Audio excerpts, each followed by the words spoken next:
Hi, my name is Epic Bubble, and I sometimes go by the name of Simon. Now, you may have noticed that this channel hasn't been very active, and that's because, well, life has kind of happened to it. However, I would like to get it started up again, and I want to move away from doing video games and let's plays and focus more towards board gaming, which is something I've been getting really interested in and been focusing on for the last 2 years of my life. It's a wonderful hobby, and I want to get more people into it. One of the cool things that's coming around the corner is Gen Con, and this is a convention where they show off a ton of new board games in America.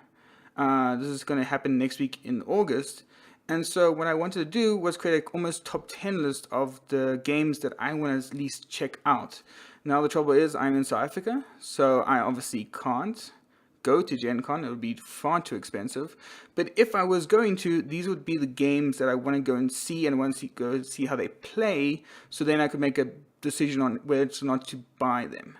So this is not like this is not, say, games that are going to be coming to Kickstarter or games that are going to be released there. It's more in the middle ground of, hey, these games will be coming out within the next 6 months, hopefully. So for all of that, let's get on to number 10. Number 10 is Century Spice Road. This is a game that actually came out at the beginning of this year by Plan B Games, and this is basically an announcement from them. They announced that they're going to be doing the Golem edition. Previously, when Century Spice Road was originally announced, they said they would have 2 copies of it. That was changed in development, and they decided to go for the Mediterranean one. This is it's not a Kickstarter exclusive, this is a convention exclusive, and it's also going to be sold in their stores, but it's exactly the same game as Century Spice Roads. However, the one thing it does have going for it is incredibly stunning artwork. I do find trading in the Mediterranean to be a bit boring, so this looks to be a lot more fun in a sense, and a lot more inviting for what is entirely a card-driven resource management game. And that's my number 10. Number 9 is, again, a game that looks really pretty, and it's a very interesting theme. And I think this is something that's going on with a lot of my picks, is it has a nice theme to it, something that's a bit different from the general stuff. This is Petrichor by David Chirup and David Turix. And this is a game where you play as a cloud. Well, one of your clouds. Your friends are going to be clouds as well. And this is a card-driven game where you essentially have 4 cards, and these are different actions to place water into clouds or make the clouds rain. And it's an area control game where you're trying to get points based on various cards and trying to get the water to those cards. It looks really fun. It looks like to be a very easy game to get into. But the artwork and the theme of it is something that intrigues me a lot. Number 8 is Klondike Rush. This is from Ryan Lockett, and for those that don't know, Ryan Lockett is one of those guys that does the artwork for the game. He publishes the game, and he makes the game himself. What's interesting is Ryan Lockett normally does things on Kickstarter. This is not one of his Kickstarter projects. Instead, this is a game of what looks to be stock taking. You are trying to buy up different stocks while managing your hand, while trying to get to various areas to get better gold. It looks to be, again, a very lightish game, and it looks to be a very simple game, but it's a beautiful production so far, and it's definitely something I want to check out further. Number 7 is probably one of the weirder ones. That's a Question by Vlada Shivadl. Vlada does so many weird games from Czech Games Edition. He does things like Codenames, he's done things like Bunny Bunny Moose Moose, he's done things like Dungeon Lords, and this is a game where essentially it's a tile laying game, or how should I call it, area control game. It's a bit of a weird thing. How it works is essentially players are going to put a tile down, and they're going to ask a question to another person. That person's then going to answer it, and the person who asks that question will gain points depending on how that person answers, and also how other people think that person will answer. And these could be questions like, what's more important in a person's life, doors or Facebook? It looks interesting. It looks like an interesting party game. Codenames was obviously a huge success, and Bunny Bunny Moose Moose is also a decent party game. So I'll be interested to see where this one ends up. And of course it has squirrels, because why not? Number 6 is Secrets. Again, this is a party style game. This is done by Bruno Fududi and Eric Lang, and this is a social deduction game where half the players play as the KGB, the other side plays the FBI or the CIA. I forget which one is more important. But essentially, it's a hidden roles game where you're going to be giving out cards to each other player, and that player is going to then decide if they should take those cards. It's all, again, very secret, similar to games like The Resistance. Shut Up and Sit Down have done a very fantastic review on it, and it looks to be a very interesting social deduction game. And those are games I typically are terrible at, but this one has a nice enough theme and it has a nice enough mechanic to it that it looks like it's something I might want to go and pick up. Number 5 is something a bit different, and that is all the expansions. Gen Con has a lot of them, and these expansions to some of my favorite games. Five Tribes is getting Whims of the Sultan expansion, which promises a 6-player, essentially.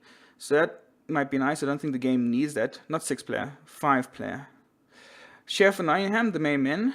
This is obviously an expansion to Sheriff of Nottingham, and this is going to add the Merry Men to the game. But it's also going to add different contracts, and it's generally going to promote the idea of smuggling cards more than telling the truth.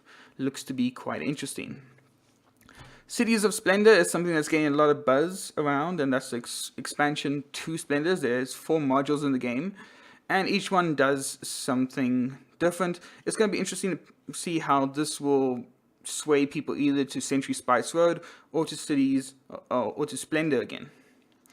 Ashes, Rise of the Phoenix Born is getting more cards. It's a game I do enjoy because it's almost like a Magic the Gathering replacement for me, only I don't have to spend millions and millions of dollars in order to play properly. The artwork's always fantastic, and there's 2 new decks coming out with interesting planeswalkers. Island of the Sky is also getting an expansion. This was a very interesting tile laying game. It's almost like Carcassonne, but a bit more with an auction mechanic to it, or buying and selling mechanic to it. This is getting essentially new tiles and a few more mechanics. Should be something to pick up. Number 5 is Bristle Stuff. This is by Bezier Games, and this is by Scott Capuco. Essentially, this is a pick up and delivery game where you own different trains and you're moving across the board. However, you are laying tiles down, but as you lay the tiles down, your trains will then move. So it's similar to Turo of the Sea, and this has been getting a lot of buzz, and it looks to be a very, very interesting design, something I would definitely like to check out further. Number 4 is the exception to the rule. I did say I'm not going to put any Kickstarter games out, and this is technically not on Kickstarter. However, this is coming out on Kickstarter in September.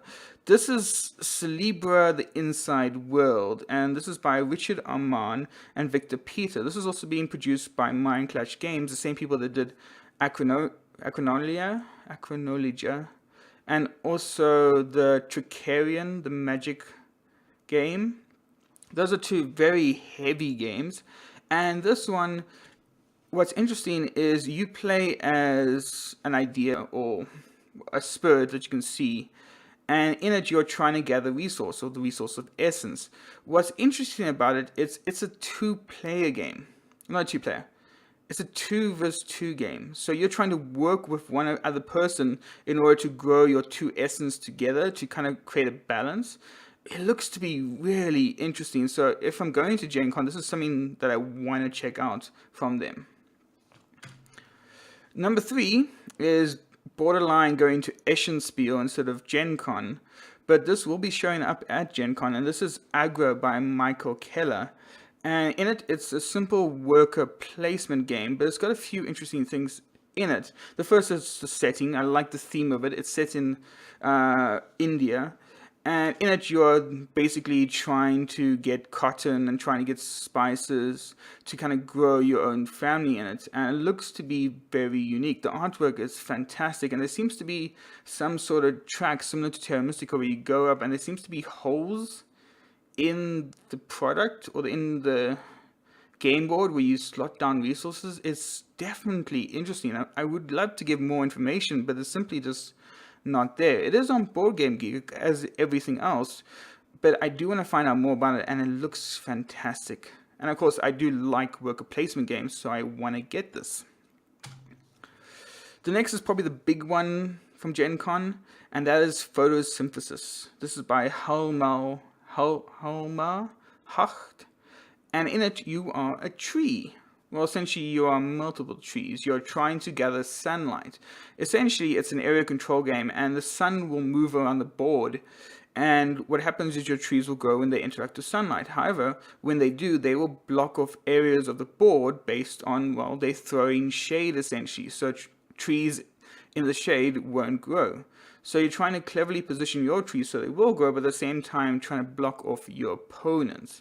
This looks like a game that has a wonderful production value to it, and has just such a clever theme to it.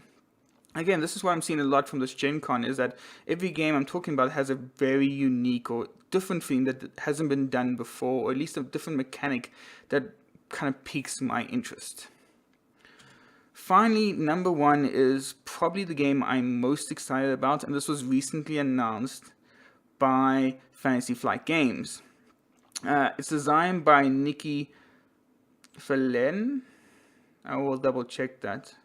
But it's essentially a game where you are a character, or you'll make a character similar to a role-playing game like Dungeons & Dragons, and you'll go through an adventure.